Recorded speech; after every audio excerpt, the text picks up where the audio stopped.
স্বাগতম দর্শক, জামাল পড়াশোনার জন্য ভয়েস ফর ডেমোক্রেসির পক্ষ থেকে। দর্শক, আমরা যখন কোনো অস্বাভাবিক কোনো কিছুর অর্জন দেখি কারো, আমরা বলি যে তার হাতে হয়তোবা আলাদিনের চেরাগ এসে গেছে। আর বাংলাদেশে এখন আলাদিনের চেরাগ এসে গেছে নাকি বলতে হবে এস আলমের চেরাগ এসে গেছে, নাকি এস আলমের হাতে আলাদিনের চেরাগ, না আলাদিনের হাতে এস আলমের চেরাগ, কোনটি সত্য?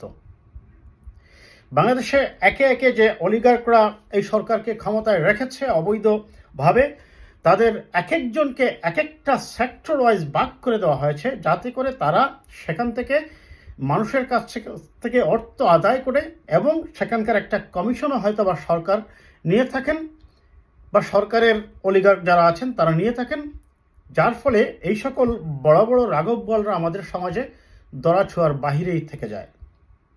তেমনি একটি ভয়ানক রিপোর্ট করেছে, অত্যন্ত লম্বা এবং ইন ডিটেইলস, এস আলম গ্রুপের দুর্নীতি, ট্যাক্স ফাঁকি এবং কিভাবে তারা যে সেই ট্যাক্স এবং বিএটিকে সরকারের কোষাগারে জমা না দিয়ে নিজেরা আত্মসাৎ করেছেন বছরের পর বছর।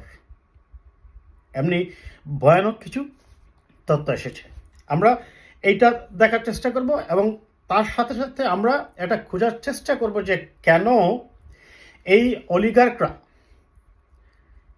কোনোভাবেই সরকারকে তোয়াক্কা করছেন না, কিংবা সরকারের সাথে তাদের এক ধরনের যোগসাজশ থাকার কারণে তারা এই কাজগুলো করছেন। তার চেয়েও বড় কথা হচ্ছে এখন কেন ইদানিং এই রিপোর্টগুলো বের হয়ে আসছে। আপনারা জানেন কিছুদিন আগে সেই বেনজির কাণ্ডের বেনজিরের যে রিপোর্টটা এসেছিল, সেটা মূলত আসেনি তার দুর্নীতিকে তদন্ত করতে গিয়ে বা সেই দুর্নীতিকে খুঁজতে গিয়ে সাংবাদিকরা কিন্তু খুঁজে বাইর করতে পারেননি। সেটা এসেছে তাদের মধ্যে এক ধরনের আভ্যন্তরীণ দ্বন্দ্ব লাগার কারণে আরেকটি শক্তিশালী ব্যবসায়িক গ্রুপ তাদের পত্রিকায় বেনজিরের বিরুদ্ধে রিপোর্ট করেছে এবং অনেক আলোচনা সমালোচনা হয়েছে এটা নিয়ে। দেখা গেছে যে মূলত তাদের মধ্যে আভ্যন্তরীণ কুন্দলের কারণেই এই রিপোর্টগুলো আসছে। এখন এস আলমের বিরুদ্ধে যে আসছে, সেখানেও কি সেই এস আলমের বিরুদ্ধে আরেকটি গ্রুপ দাঁড়িয়েছে যারা তাদের স্বার্থ আদায় থেকে বঞ্চিত হয়েছেন, বা এস আলমের সাথে তারা দ্বন্দ্বে টিকতে পারেননি বলেই এস আলমের সংবাদগুলা এখন সংবাদে আসছে। আমরা সেটাও খোঁজার চেষ্টা করব দর্শক। এখন একটু আসি, কে সেই এস আলম যিনি করেছেন রাষ্ট্রের কোটি কোটি টাকা আত্মসাৎ, ট্যাক্স দেননি, বিএটি কিন্তু এখানে একটা মনে রাখা ভালো দর্শক, ট্যাক্সটা হচ্ছে আপনি বছর শেষে আপনার ট্যাক্স রিটার্ন দেবেন, যত টাকা ইনকাম করেছেন সেটার সাপেক্ষে সংশ্লিষ্ট দেশের আইন অনুযায়ী আপনাকে ট্যাক্স দিতে হচ্ছে। আর বিএটি হচ্ছে মূলত এটা, যে দামে আপনি পণ্য বিক্রি করছেন সেই পণ্যের দামের সাথে কিন্তু অরিজিনালি আপনি ওই যে বিএটি সরকারের যে রেট আছে সেই অনুসারে অতিরিক্ত টাকাটা আপনি পণ্যের সাথে অ্যাড করে দিচ্ছেন। কাজেই এই বিএটির টাকাটা কিন্তু জনগণ দিচ্ছে, আপনি ব্যবসায়ী দিচ্ছেন না, সেই টাকাও আত্মসাৎ করা হয়েছে। যাই হোক দর্শক, এই এস আলম হচ্ছেন, যখন বাংলাদেশের ব্যাংকিং সেক্টরে ছানমহল শুরু হলো, অনেকগুলা ব্যাংকে আপনারা জানেন একত্রিত করা হলো এবং বাংলাদেশের সবচেয়ে ব্যাংক জায়ান্ট বলা যায় এবং সবচেয়ে ভালো যে ব্যাংকটা চলছিল সেই ইসলামী ব্যাংকেও আপনারা জানেন সেই এস আলমের সাথে দিয়ে দেওয়া হলো, মালিকানায় বা তাদের ডাইরেক্টরশিপে হস্তান্তর করা হলো। সেদিন থেকেই আসলে শুরু হলো সেই দেশের সবচেয়ে বৃহৎ এবং সবচেয়ে সচল ভালো যে ব্যাংকটা তার অধঃপতন। আজকের ইসলামী ব্যাংকের কি পরিমাণ তারল্য সংকট আপনারা দেখেছেন। বাংলাদেশ ব্যাংক থেকে তারা নিয়মিত লোন করে এনে সেই ইসলামী ব্যাংক এখন চালাচ্ছেন। একটি দুটি নয়, 8টি ব্যাংক, আমি আবারও বলি সংখ্যাটা দর্শক, 8টি ব্যাংক এই এস আলমের দখলে। এই এস আলমরা কেন সমাজে এত শক্তিশালী, আমি একটু দেখি দর্শক আমরা রিপোর্টটা, তারপরে আমরা আসবো। ব্যাট ফাঁকি এবং এর জরিমানা সহ S Alam vegetable oil limited ও S Alam super edible oil লিমিটেডের কাছে সরকারের পাওনা 7,000 কোটি টাকার বেশি। এনবিআর এর ব্যাট শাখার একটি অডিট প্রতিবেদন অনুযায়ী ব্যাট রিটার্নে কম ক্রয় বিক্রয় দেখানো সহ বিভিন্ন উপায়ে 2019 থেকে 2022 সালের মধ্যে কোম্পানি দুটি ব্যাট ফাঁকি দিয়েছে। অডিট প্রতিবেদন অনুযায়ী এই সময়ের মধ্যে কোম্পানি দুইটি 3,538 কোটি টাকা মূল্য সংযোজন কর এবং ব্যাট ফাঁকি দিয়েছে, যার জন্য তাদের আরও 3,531 কোটি টাকা জরিমানা করা হয়েছে। চট্টগ্রাম কাস্টমস এক্সাইজ ও ব্যাট কমিশনারেটের ফিল্ড অফিস থেকে অডিটটি করা হয় এবং পরবর্তীকালে চট্টগ্রাম ব্যাট কমিশনারেটের অতিরিক্ত কমিশনার নেতৃত্বে গঠিত 5 সদস্যের একটি কমিটি এই পর্যালোচনা করে ব্যাট ফাঁকির এই অভিযোগের সত্যতা পেয়েছে। এখন আমি আগেই ব্যাখ্যা করেছি দর্শক যে ব্যাটটা কীভাবে আসে। ট্যাক্সটা হচ্ছে মূলত আপনি যদি ইনকাম করেন, সেখানে হয়তো বা আমাদের দেশে কীভাবে দেখানো হয় সেটা আপনারা নিশ্চয়ই জানেন, কিন্তু সবচেয়ে বড় কথা হচ্ছে যে বিএটি যেটা, এটা তো আপনি আপনার পকেট থেকে দিচ্ছেন, এটা জনগণ দিচ্ছে। যাই হোক, এইটার প্রেক্ষাপটে তাদেরকে যে জরিমানা করা হয় এবং যে পেনাল্টি দেওয়া হয় আদালত কর্তৃক, সেখানে তারা কি ব্যাখ্যা দিচ্ছে দেখুন। একটি অদ্ভুত একটা ব্যাখ্যা দাঁড় করিয়েছে অ্যাসালম গ্রুপ, শুনলে অবাক লাগে। কোম্পানি দুটির চিঠিতে বলা হয়েছে, আমরা প্রতি বছর অর্থ বছরে কোটি কোটি টাকার রাজস্ব সরকারি কোষাগারে জমা প্রদান করিয়া থাকি, কিন্তু আমাদের বৃহৎ প্রতিষ্ঠানটি পরিচালনার জন্য ব্যাংক ঋণের প্রয়োজন এবং আমরা ব্যাংক ঋণ গ্রহণ করিয়াই প্রতিষ্ঠানটির উৎপাদন ও ব্যবসায়িক কার্যক্রম পরিচালনা করিয়া আসিতেছি। সেই ক্ষেত্রে ব্যাংক হইতে ঋণ গ্রহণের জন্য আমাদেরকে অতিরিক্ত লেনদেন, খেয়াল করুন দর্শক, অতিরিক্ত লেনদেন সিএ ফার্ম কর্তৃক সম্পাদিত অডিট রিপোর্টে দেখাইতে হয়। ব্যাংক হইতে ঋণ গ্রহণের জন্য উল্লেখিত অডিট রিপোর্টে অতিরিক্ত বিক্রয় মূল্য প্রদর্শন করা হইয়াছে, কিন্তু সঠিক বিক্রয় অনুযায়ী দাখিলপত্র দাখিল করা হইয়াছে এবং সেই মোতাবেক মূসক পরিশোধ করা হইয়াছে। দেখুন দর্শক, ক্লিয়ারলি অ্যাসালম গ্রুপ এখানে ফৌজদারি অপরাধ করেছে। অ্যাসালম গ্রুপ বলছে যে তারা ব্যাংক লোন নেওয়ার জন্য তাদের অতিরিক্ত বিক্রি হয়েছে এবং অতিরিক্ত টাকার লেনদেন হয়েছে, এটা তারা দেখিয়েই তারা ট্যাক্স রিটার্ন থেকে ট্যাক্সের অ্যাকাউন্টেন্টের কাছ থেকে কাগজ নিয়ে এসে ব্যাংকে গিয়ে বলে, ধরুন আপনার, আমি একটা যদি উদাহরণ দিয়ে বলি দর্শক আপনাদের বুঝতে সুবিধা হবে, ধরুন আপনার এই বছর সারা বছর 5 মিলিয়ন টাকার আপনার লেনদেন হলো। আপনি কি করলেন, ব্যাংকে গিয়ে বললেন যে আমি এই বছর খুব ভালো প্রফিট করেছি, আমার প্রায় 50 মিলিয়ন টাকার লেনদেন হয়েছে। সেই অনুপাতে বাংলাদেশে সবই সম্ভব, আপনি ব্যাংকেও ম্যানেজ করে নিয়ে গেলেন, 3 মাসে একটা ট্রানজ্যাকশন দেখিয়ে একটা বানিয়ে ফেললেন। ওইটা দেখে ব্যাংক কী করলো, আপনাকে, যেহেতু তারা চিন্তা করবে একটা কোম্পানির প্রায় 50 মিলিয়ন টাকার লেনদেন হচ্ছে, তারা তো অনেক বড় কোম্পানি, তাদের সেই ক্যাপাসিটি এবং ক্যাপাবিলিটি দুইটাই আছে এই বড় ধরনের অ্যামাউন্ট ডিল করার জন্য।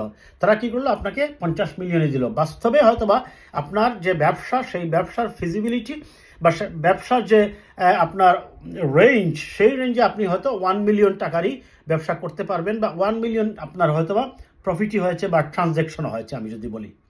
তার মানে হচ্ছে এখানে অফিসিয়াল ব্যাখ্যায় তারা কিন্তু বলে দিচ্ছে যে তারা অতিরিক্ত ট্রানজ্যাকশন দেখিয়ে ব্যাংক লোন নিয়েছে। তার মানে ব্যাংক লোন নেওয়ার ক্ষেত্রে অ্যাসালম গ্রুপ ক্লিয়ারলি ফৌজদারি অপরাধ করেছে। এবং তাদের অফিসিয়াল ব্যাখ্যা, একটা কোম্পানি এই ধরনের ব্যাখ্যা কিভাবে দেয় আমি জানি না দর্শক।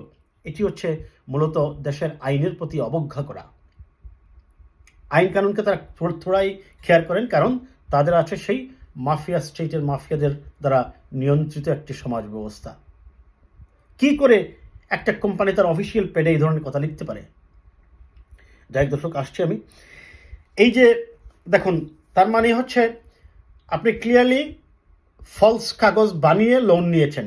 কেন লোন নিয়েছেন? বিকজ আপনি এই লোন নেওয়ার পরে আপনি নিশ্চিতভাবেই জানেন বাংলাদেশে আপনারা লোন দেবেন না। কারণ যে কয়েকজন অলিগার কাছে, তার মধ্যে অ্যাসালম একটা, আপনার সেই সালমান এফ রহমানের আর একটা, এরকম আরও অলিগাররা আছে যারা এইভাবে রাষ্ট্রের মিলিয়ন টাকা লোন নিয়ে, কোটি টাকা লোন নিয়ে আর তারা ফেরত দিচ্ছে না। তার মানে লোন নেওয়ার ক্ষেত্রে তারা যে কিভাবে জালিয়াতির আশ্রয় নেয়, এটাই তিনি ব্যাখ্যা করলেন তার অফিসিয়াল ব্যাখ্যায়। ইসলামী ব্যাংকের মতো ব্যাংকে আজকে এই পর্যায়ে নিয়ে যাওয়া হয়েছে। আপনারা এই এস আলম সম্পর্কে আরো একটা তথ্য দিই দর্শক, আমার ভিডিওটা যাতে লম্বা হয়ে যাচ্ছে। বাংলাদেশ ব্যাংকের নথিতে আরও দেখা যায় এই পর্যন্ত বেশ কয়েকটি প্রতিষ্ঠান বৈধ উপায়ে সিঙ্গাপুরে 1,07,000 মার্কিন ডলার পাঠিয়েছে, যার মধ্যে একটি প্রতিষ্ঠানও এস আলমের মালিকানাধীন নয়। এস আলমের আলাদিনের ছেলের কথাই বলা হচ্ছে। এবং সেই এস আলমের ক্ষেত্রে তাহলে প্রশ্নটা থেকেই যায় দর্শক, তাহলে এস আলমের এই টাকাটা গেল কোথায়? আপনারা জানেন যে বাংলাদেশে একজনের নামে লোন নেয়, পাঠায় অন্য আরেকজনের নামে। একজনের নামে লোন নেয়, সম্পত্তি কিনে নেয় তারা পরবর্তীতে অন্য আরেকজনের নামে। এই ইসলামী ব্যাংকটা যখন, একটু বলি খুব সংক্ষেপে, ইসলামী ব্যাংকটা যখন দেওয়া হয় তখন সবার পক্ষ থেকেই বলা হচ্ছিল যে একমাত্র শক্তিশালী এবং সুন্দরভাবে পরিচালিত হচ্ছিল ব্যাংকটা, তাদের এক ধরনের রাজনৈতিক ফবিয়ান বলবে আছে, যে এটি নাকি জামাতের ব্যাংক। তারা কি করলেন, সেখান থেকে সরিয়ে নিলেন, নিয়ে সেই এস আলমরাই কি করলেন, 1 নভেম্বরেই এক ব্যাংক থেকে তুলে নেওয়া হলো 2,460 কোটি টাকা। এবং সব মিলিয়ে এই ব্যাংক থেকে সন্দেহজনক ঋণের পরিমাণ ছিল 9,500 কোটি টাকা।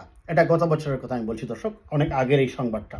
এখন এই ইসলামী ব্যাংকটাকেও ধ্বংস করা হলো। প্রশ্নটা হচ্ছে এই যে এইভাবে একে একে এস আলমরা এই কাজ করছে, আমি একটু আগেই ব্যাখ্যা করেছি দর্শক, রাষ্ট্র যখন তার সঠিক পথে না চলে তখন রাষ্ট্রের মাফিয়াদের একটা চক্র সৃষ্টি হয়। সেই মাফিয়ারাই তাদের মতো করে রাষ্ট্রের নিজেদেরকে প্রভাব বিস্তার করতে থাকে। এখন প্রশ্ন হচ্ছে, আমি শেষ কথা এটা বলে শেষ করব, কেন এটা তার বিরুদ্ধে এই সংবাদগুলো এখন মার্কেটে আসতেছে। এই ডেইলি স্টারের সম্পাদক মাহফুজ আনাম সাহেব বলেছিলেন যে বেনজিরের দুর্নীতির ব্যাপারে তারা জানেন, কিন্তু তারা সাহস করতে পারেননি বলে তারা রিপোর্ট করেননি। আজকে এই ডেইলি স্টারেই এই যে আপনার এস আলমদের মতো আরেক কি বলা যায়, বাংলাদেশের ধনকুবের বলবো না গরিব মানুষের অর্থ আত্মসাৎ করে ট্যাক্স ফাঁকি দিয়ে রাষ্ট্রের কোটি কোটি টাকা পাচারকারী বলবো, আমি জানি না, সেই এস আলমের ব্যাপারে কেন রিপোর্ট আসছে। এটাকে যদি আমি এইভাবেই বলি, সেই যে এমপি আনার কিন্তু হত্যাকাণ্ডের শিকার হয়েছিলেন তারই আন্ডারওয়ার্ল্ডের মাফিয়া জগতের মানুষদের দ্বারা। আজকে নিশ্চয়ই সেই এস আলমের সাথে অন্য আরেকটি শক্তিশালী গ্রুপের, যেমন বেনজিরের ব্যাপারটা বের হয়ে আসছে ওই আপনার বসুন্ধরা গ্রুপের সাথে তাদের মনোমালিন্যের কারণে।